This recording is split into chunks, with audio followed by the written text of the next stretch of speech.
They say betrayal starts with a whisper. Mine started with laughter at our own dinner table. My wife of 25 years, Evelyn, and our daughter, Chloe, sat across from me, smiling as they told me they wanted an open marriage. They called it liberation. I called it stupidity.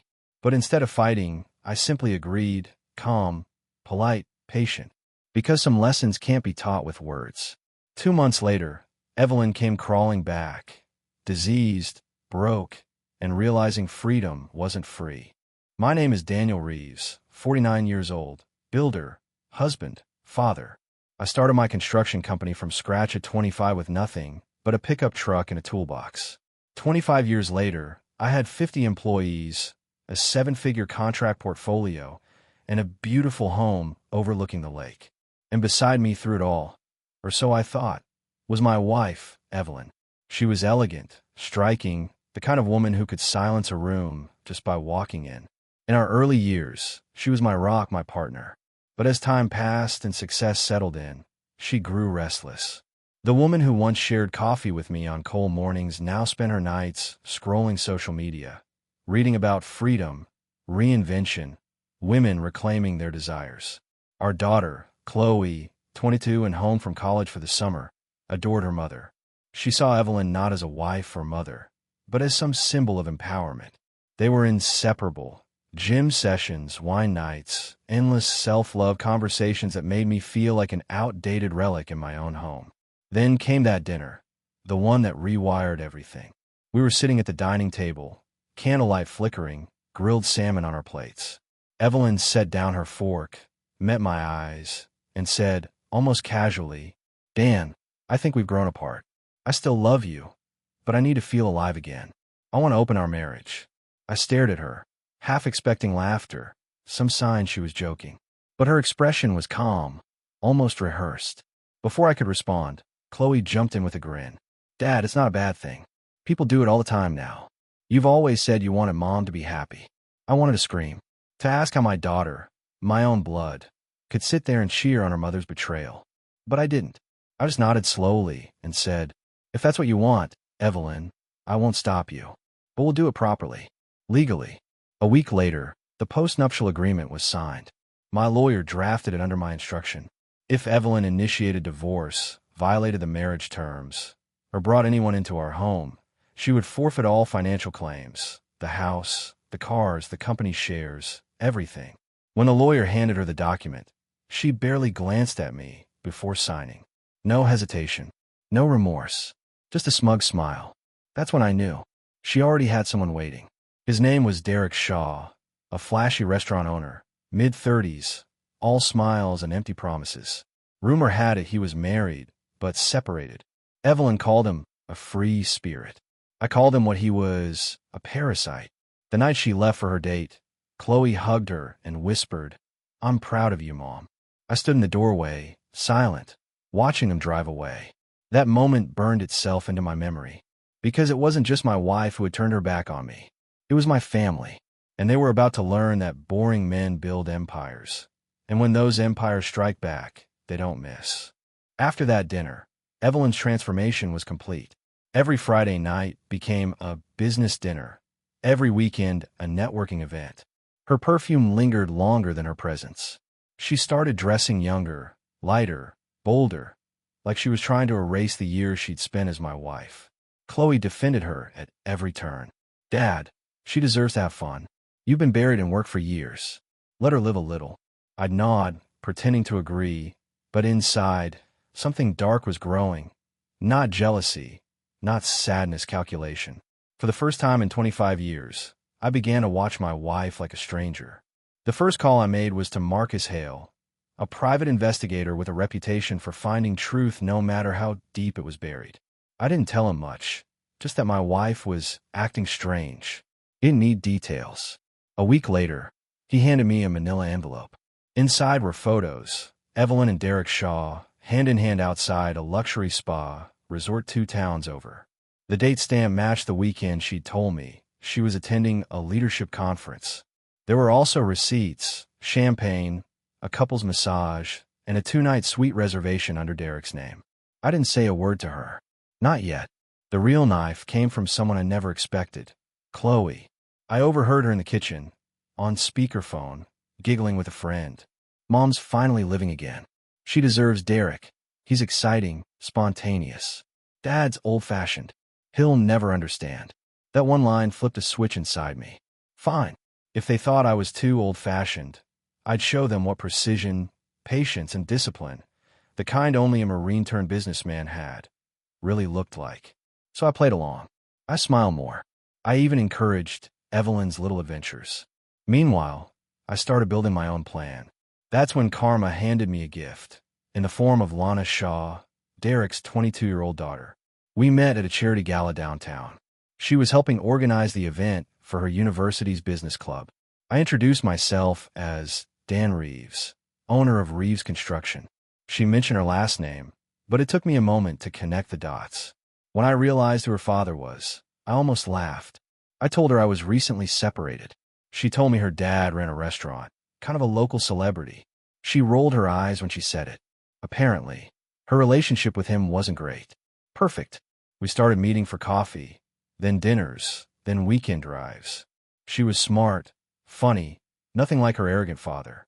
And as ironic as it sounds, I didn't have to fake being kind to her.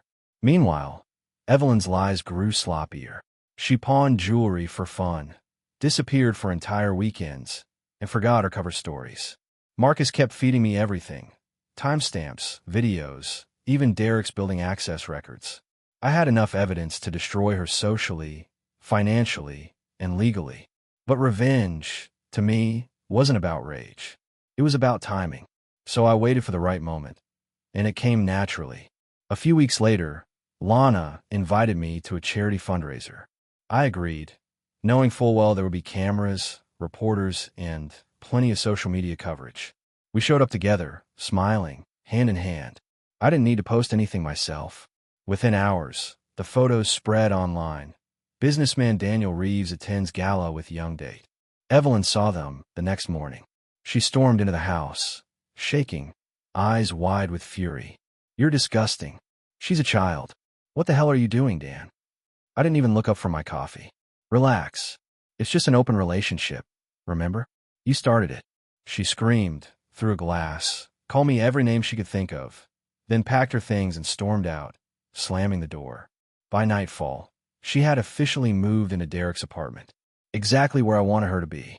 Because what Evelyn didn't know was that Marcus had already installed hidden cameras there a week before she moved in. And soon, the footage from those cameras would make sure that everything she'd built, her reputation, her lover, her fantasy of freedom, came crashing down exactly the way I planned. 2 months after Evelyn moved out, I'd almost forgotten what her voice sounded like in the house. The silence was refreshing, until my phone buzzed one morning. It was Marcus. His voice was flat, serious. "Dan, you might want to sit down for this one." He sent me a folder labeled Evidence, Final. When I opened it, the first video stopped me cold. Evelyn sat on the edge of Derek's bed, face pale, eyes red. Her hands were shaking as she held a stack of medical papers. I zoomed in. STD panel, positive. Her voice cracked in the video. "You told me you were clean, Derek. You said it was just us." Derek, shirtless, looked annoyed more than guilty. "It's not a big deal, Eve. It's treatable. Just take the meds." "You're disgusting," she snapped. "You've been with other women. What did you expect? You wanted an open life. Guess it's open both ways." I didn't need to watch more. I closed the laptop slowly, the corners of my mouth curling upward. Karma had done its job beautifully. But I wasn't finished. I wasn't interested in screaming matches or revenge porn. I wanted humiliation, precise and public. The kind that stripped her of the image she cared about more than anything, control. And as fate would have it, the perfect opportunity arrived. Our 25th wedding anniversary was approaching. Evelyn called, her tone unusually soft. "Dan, maybe we should have dinner, just the three of us. For Chloe's sake. We can be civil." Civil, the word made me laugh inside. But I agreed. "Sure, Eve. Family dinner sounds perfect." She didn't know I'd already booked the restaurant, the same upscale place Derek used to take her to behind my back. That night, I arrived in a charcoal suit, calm, collected. Evelyn showed up in a red dress, trying to look radiant, but the fatigue and anxiety betrayed her. Chloe came too, cheerful but awkward, clearly trying to play mediator. And then, as if irony itself RSVP'd, Derek showed up. He walked in, grinning, pretending it was all normal. Didn't think I'd be welcome, but figured we're all adults here. I nodded politely. By all means, join us. Dinner began with fake laughter and shallow conversation. Evelyn tried to act normal, touching her wine glass, but barely drinking. Derek, ever the showman, bragged about his restaurant expansion. Chloe laughed nervously at his jokes. The entire time, my phone sat face down on the table, streaming quietly to the Bluetooth display behind us. When dessert arrived, I stood up slowly. 25 years deserves a toast, I said, raising my glass. Evelyn smiled cautiously. That's sweet, Dan. No, I said softly. This is. I tapped a button on my phone. The restaurant lights dimmed slightly as the TV behind the bar came to life. At first, it showed photos, Evelyn and Derek walking into the resort, holding hands, kissing by the pool. Then screenshots, text messages, receipts. Gasps rippled through the dining room. Evelyn's voice trembled. Dan, turn it off. I didn't. The next slide appeared. Evelyn Shaw. STD test results. Bold. Clear. Unmistakable. You could have heard a pin drop. Derek's jaw locked. Chloe's eyes darted between us. Horrified. You bastard. Derek hissed, standing up. Sit down, Derek, I said quietly. You might want to get tested. You too, Chloe. You've been so supportive of your mother's choices. It's only fair you understand the risks of them. A collective gasp echoed from nearby tables. Evelyn's face turned white as porcelain. Her hands trembled. Then she dropped her glass, shattering it across the floor. Dan, please, she whispered. I looked at her one last time. The woman who once thought she was untouchable, now shaking under the weight of her own freedom. You wanted excitement, I said evenly. Well, Eve, congratulations. You finally got something contagious. No one moved. No one spoke. I placed a $100 bill on the table, picked up my jacket, and turned to leave. Enjoy the open part of your marriage, I said over my shoulder. It's wide open now. As I walked out into the cool night, the silence behind me was deafening, the kind of silence that follows an explosion. And for the first time in years, I didn't feel like the quiet one anymore. I felt like the man who'd finally taken back control. The morning after the dinner, my office door slammed open, so hard the frame rattled. Evelyn stormed in, hair unkempt, sunglasses hiding puffy eyes, her composure gone. How could you humiliate me like that, Dan? In front of her daughter. In front of everyone. I didn't even flinch. I looked up from my laptop, calm, deliberate. You humiliated yourself the moment you invited another man into our marriage. Her breath hitched. You don't understand. Oh, I understand perfectly, I interrupted. You wanted freedom. You got it. It's just not as glamorous as you thought, is it? She sank into the chair opposite me, the anger giving way to desperation. I made a mistake. I was lonely. You were always working, and Chloe, she kept telling me to live for myself again. I thought maybe. I leaned back, folding my hands. Lonely, I said quietly. You weren't lonely when you were spending my money on weekend getaways. Or when you used the joint card to buy lingerie for him. She winced. Her voice cracked. Damn, I'm sick. The doctor said it's serious. I cut her off before she could spin the sympathy card any further. Then you should probably see a specialist, I said coldly. Maybe the one you cheated with.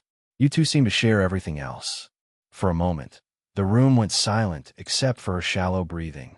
Her eyes darted around, searching for any flicker of softness in me. But there was none left. The man she'd walked over for months was gone. Please, Dan, she whispered. Don't take everything from me.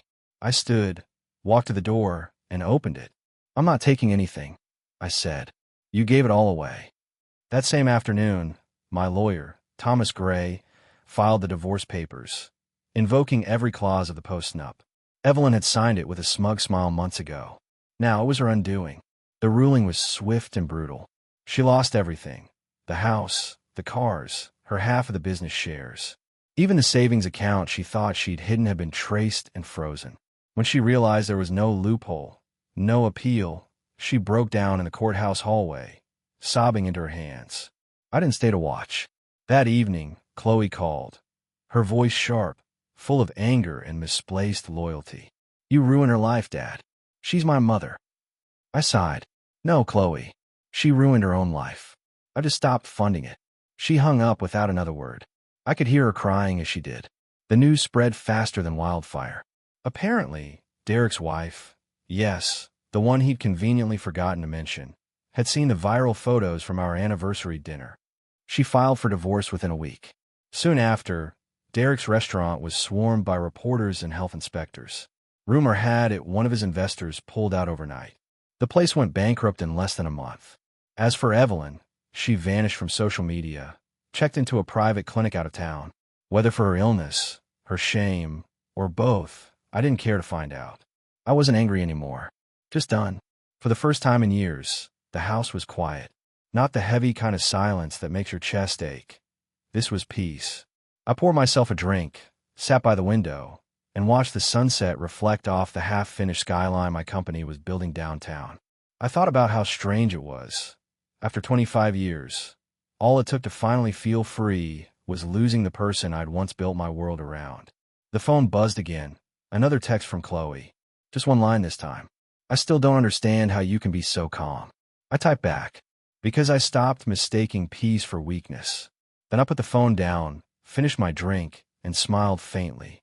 Evelyn had spent years searching for excitement. All she ever found was chaos. And me?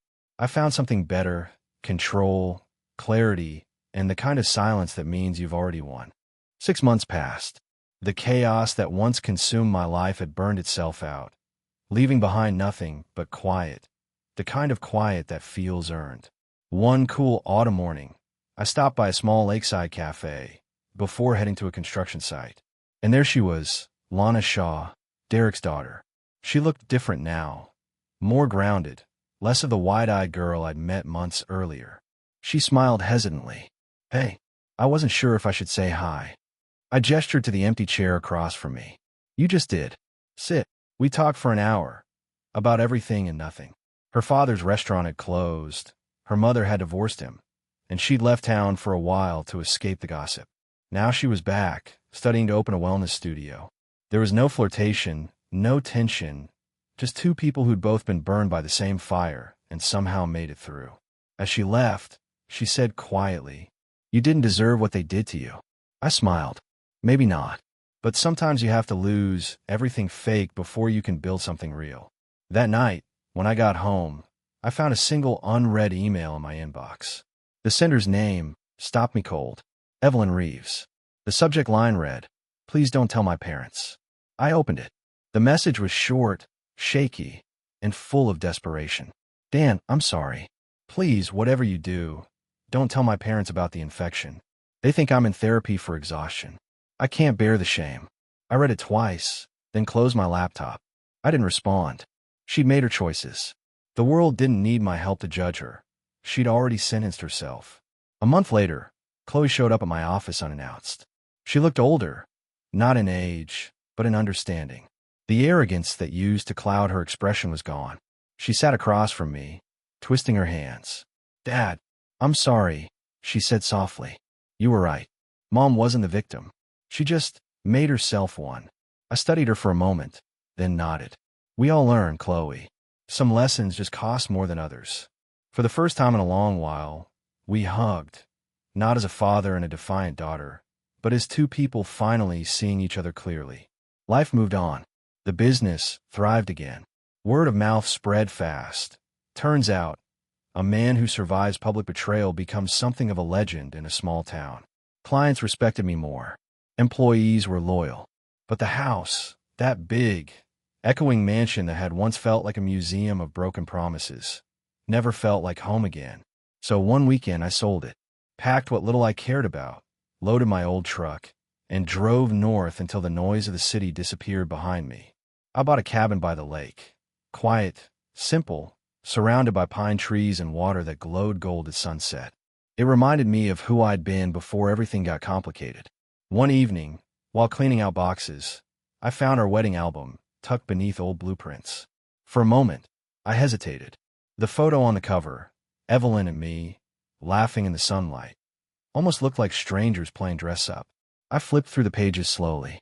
Two young fools, believing that love alone could hold a life together, believing that trust was unbreakable.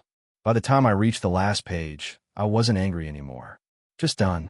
I tossed the album into the fireplace, watched the edges curl, the pages blacken, the smiles vanish into ash. And as the flames rose, I said quietly, "They say revenge doesn't heal pain, but it sure disinfects it." The next morning, I took my coffee out to the porch, watching the fog roll over the lake. For the first time in decades, I felt no weight on my chest. Evelyn had built her freedom on lies and selfishness. I had rebuilt mine on truth and silence. And that quiet, unshakable peace was the sweetest revenge of all.